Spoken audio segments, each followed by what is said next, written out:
तेव्हा नेता म्हणून या गोष्टींकडे कुठेतरी दुर्लक्ष केलं गेलं पाहिजे.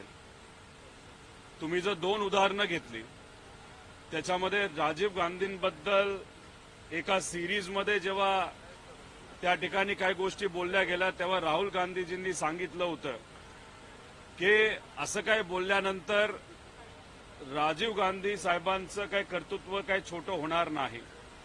तसंच 2003 मध्ये सुद्धा एका कुठल्या तरी चॅनलमध्ये एक टीका, व्यंग्यात्मक टीका ही भुजबळ साहेबांवर झाली होती. भुजबळ साहेबांच्या कार्यकर्त्यांनी ते कार्यालय फोडलं होतं आणि 2003 ला भुजबळ साहेब हे उपमुख्यमंत्री असताना सुद्धा त्यांनी त्या ठिकाणी त्या पदाचा राजीनामा दिला होता. म्हणजे ही विचारसरणी महत्वाची आहे.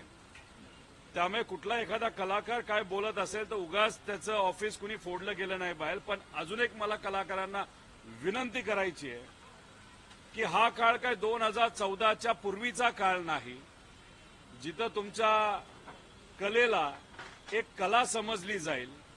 इथं जर तुम्ही एखाद्या नेत्यावर काय बोलत असाल तर अभिव्यक्ती स्वातंत्र्य आता राहिलेलं नाही. त्यामुळे तुम्ही सुद्धा त्या बाबतीतली काळजी घ्या आणि नेत्यांना सुद्धा मला सांगायचं की कुठेतरी प्रयत्न करा की असे काही कलाकार असतात जेव्हा व्यंग्यात्मक टीका नाही तर व्यंग्यात्मक त्या ठिकाणी त्या काय गोष्टी केल्या जातात त्या कुठेतरी मजेत नाही तर लाईट मोडमध्ये त्या स्वीकारल्या पण गेल्या पाहिजे. पण माझं एक मत आहे की असं एखादं कुणी एखाद्या कलाकाराने व्यंग्यात्मक टीका केल्यामुळे एकनाथ शिंदे साहेबांची उंची कमी होत नाही. ते मोठे नेते आहेत, ते मोठे नेते राहणार आहेत.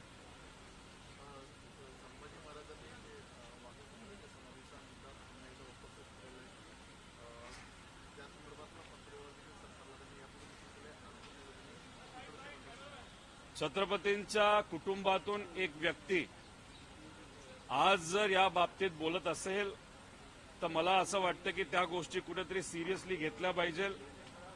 आणि जे सर्व इतिहासकार आहेत यांना सुद्धा विश्वासात घेऊन जर राजे जे बोलतायत ते खरं असेल तर नक्कीच त्यांचं म्हणणं हे मानून त्याच्यावर कारवाई त्या ठिकाणी केली गेली पाहिजे असं या महाराष्ट्राचा नागरिक म्हणून त्या ठिकाणी मला वाटतं.